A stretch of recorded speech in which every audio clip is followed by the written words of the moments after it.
साथियों, स्वागत है एक बार फिर से आपके अपने YouTube channel Hindi with RK ma'am पर। साथियों, इस पीवाईक्यू सीरीज में मैं लेकर आई हूँ आज आपके लिए हिंदी के कुछ महत्वपूर्ण वाक्यांश जो आपकी परीक्षा के दृष्टिकोण से बहुत महत्वपूर्ण होने वाले हैं। तो चलिए बिना किसी देरी के आज की क्लास शुरू करते हैं। साथियों, बहुत छोटी सी वीडियो है तो चैनल को सब्सक्राइब कर लीजिए। कमेंट बॉक्स में बताइएगा कि आपको वीडियो कैसी लगी और आने वाली वीडियो में आप क्या चाहते हैं। तो चलिए शुरू करते हैं। यहाँ पर आपको कुछ वाक्य नजर आ रहे होंगे। सबसे पहले हम ये जान लें कि वाक्यांश किसे कहते हैं। वाक्य का एक अंश उसको वाक्यांश कहा जाता है, यानी पूरे वाक्य का एक छोटा सा भाग उसे हम वाक्यांश कहते हैं। और उस वाक्यांश के लिए हिंदी में एक शब्द का प्रयोग होगा तो उसे क्या कहेंगे। जैसे कि आपको शिक्षा देने वाला क्या है, शिक्षक। ठीक उसी तरीके से यहाँ पे कुछ वाक्यांश नजर आ रहे होंगे जो आपके परीक्षा में पूछे गए। तो हमारा पहला वाक्य है जिसकी आशा ना की गई हो। जिसकी आशा ना की गई हो, तो दोस्तों इसके लिए एक शब्द होगा हिंदी में अप्रत्याशित। क्या होगा? अप्रत्याशित। क्या होगा? अप्रत्याशित। लेकिन यदि आपसे यह पूछा जाए कि जिसकी आशा की गई हो, तो उसके लिए एक शब्द क्या होता है? वो होता है आशातीत। आशातीत। इसे आप अपनी कॉपी में जरूर नोट कर लीजिएगा। तो चलिए हमारा अगला वाक्य क्या है। हमारा अगला वाक्य है जिसकी संभावना हो।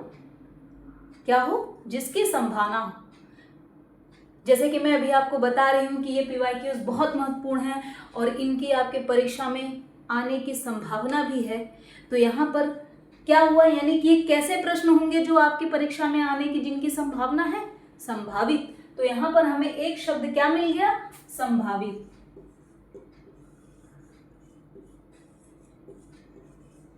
जी हाँ दोस्तों, तो उसके लिए एक शब्द क्या मिल गया? संभावित।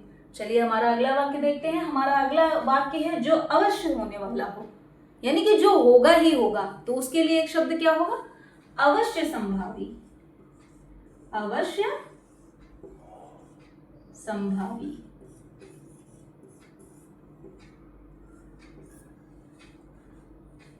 बहुत महत्वपूर्ण है। चलिए अगला वाक्य की ओर बढ़ते हैं। हमारा अगला वाक्य है जिसने 2 बार जन्म लिया हो।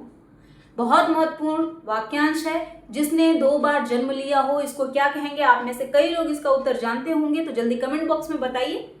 जिसने 2 बार जन्म लिया हो। जी हाँ दोस्तों, इसके लिए हिंदी में एक शब्द है द्विज। द्विज। जिसने 2 बार जन्म लिया हो उसे क्या कहते हैं? द्विज। अगला वाक्य, गर्मी से पैदा होने वाला। गर्मी को हिंदी में और क्या कहते हैं? उष्मा।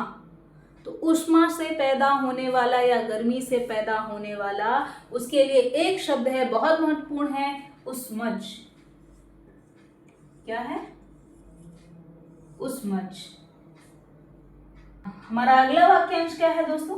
नित्य दीन दुखियों को भोजन देने की व्यवस्था। यहाँ पर देने वाला नहीं बल्कि उस व्यवस्था को क्या कहा जाता है, आपसे यह पूछा गया है। तो जल्दी से बताइए, क्योंकि यह प्रश्न आपके परीक्षा में पूछा जा चुका है। तो मुझे उम्मीद है इसका उत्तर आप सभी को पता होगा। चलिए इसका उत्तर मैं आपको बताती हूँ। यानी इस वाक्यांश के लिए एक शब्द जिसे हम क्या कहते हैं? सदावर्त। सदावर्त। यानी नित्य दीन दुखियों को भोजन देने की व्यवस्था को सदावर्त कहा जाता है। चलिए कुछ और महत्वपूर्ण वाक्यांश देखते हैं। तो साथियों अगला वाक्य देखते हैं। अगला वाक्य है स्वेद से उत्पन्न होने वाला। इससे पहले कि मैंने बताया आपको उष्मा से उत्पन्न होने वाला, यानी उष्मा गर्मी से उत्पन्न होने वाला, तो वहां हमने एक शब्द का प्रयोग किया था। क्या था? उष्मज। तो यहां पर हम क्या करेंगे? स्वेद से उत्पन्न होने वाले को क्या कहेंगे? स्वेदज।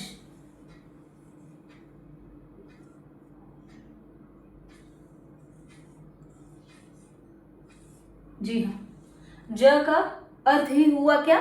जन्म देना। तो क्या हो जाएगा? स्वेदज। ठीक इसी तरीके से अगला वाक्य देखिए।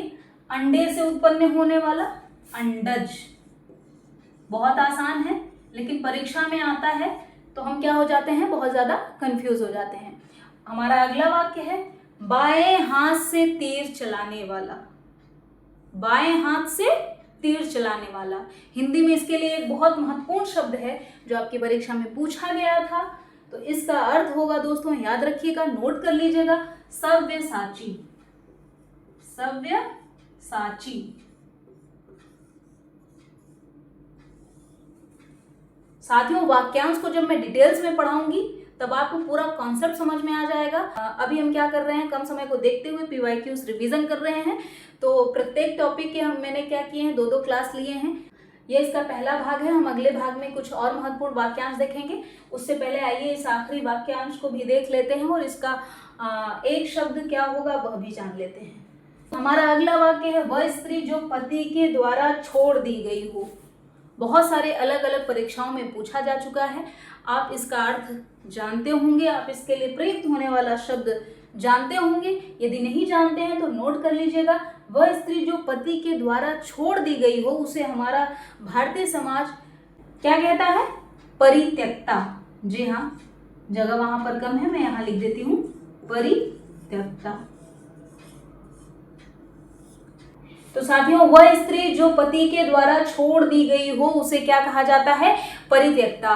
इसी तरह से हमारे पास कुछ और वाक्यांश हैं, जैसे कि वह स्त्री जिसके पुत्र पुत्री और पति हो उसे क्या कहा जाएगा।